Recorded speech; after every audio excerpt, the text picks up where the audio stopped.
Nako, sigurado tayo, patuloy na magngangal-ngal etong si Bato de la Rosa. Hindi kasi, hindi natupad or hindi nagmaterialize yung kanyang pagiging hero sa mata ni Duterte, ni Digong man yan o ni Sara. Okay? Minus point na naman, walang nagawa ang mga kaalyado sa Senado. At dahil nga, tuluyan na pong ibinasura, wala na pong pag-asa ang confidential funds na si Sara Duterte. At meron na rin siyang statement na kuno ay hindi na niya ipupush, hindi na niya kailangan ng confidential funds. Yun. Hindi ibig sabihin ay wala ka ng lusot or lusot ka na doon nga sa dapat mong ipaliwanag na 125 million na confidential funds noong nakaraang taon. Hindi ibig sabihin na ikaw po ay meron ng statement na mukhang nagpapaawa, ay lusot ka na doon. Pasensya na. Pero puntahan natin si De La Rosa. Hindi talaga niya titigilan to. Marami talaga siyang mababanggit. Marami talaga siyang magiging statement tungkol dito. Pero yun nga, bigong-bigo ka. Ngayon, Bato de la Rosa. Kung i-zero naman natin yan, yung confidential fund nga, magiging inutil daw sa Sara Duterte. Magiging inutil ang Department of Education at syempre ang Office of the Vice President. Talaga lang, paano magiging inutil? So yung nakaraang administrasyon, halimbawa, administrasyon ni Pinoy, walang confidential funds. Ang DepEd, meron man siguro napakakonte. Naging inutil ba?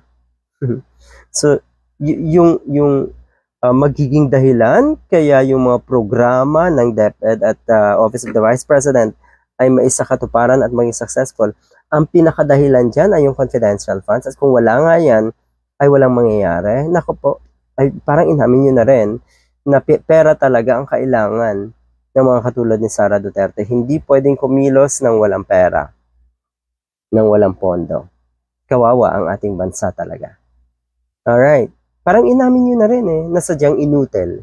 At yun nga, kumikilos lang, nagkakaroon lang kuno ng mga katawa-tawang programa dahil sa pondo, dahil sa malaking confidential fund. Inamin nyo po rin. Ito ay malaking pag-amin na si Mr. Bato de la Rosa na inutil yung kanyang mga idolo. Yun, Senator Bato de la Rosa defends his support for the 650 million confidential fund request o Vice President Sara Duterte. Yun, depensahan mo hanggat kaya mo. Hanggat humihinga ka. Para patuloy ka rin pagtawanan ng taong bayan. Yung iiwan na legacy netong mga katulad ni Bato de la Rosa, hindi naman yun kasiraan ng Senado bilang isang institution.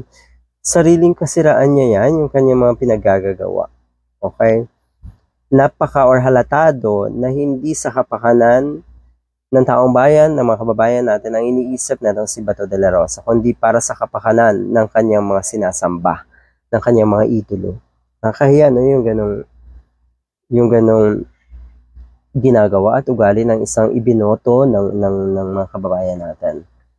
Alright, hindi naman dapat natin i-zero. Dahil kung i-zero na naman natin yan, ginawa niyong inutil. O, di ba?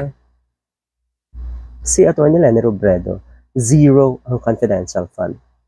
Pero napakalayo doon sa salitang inutil. Actually, kabaliktaran. Malaking kabaliktaran. Okay.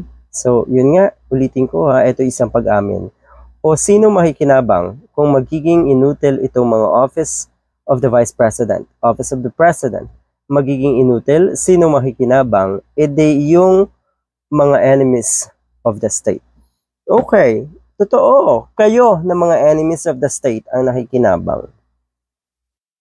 Sino ba yung gusto mong itumbukin na enemies of the state?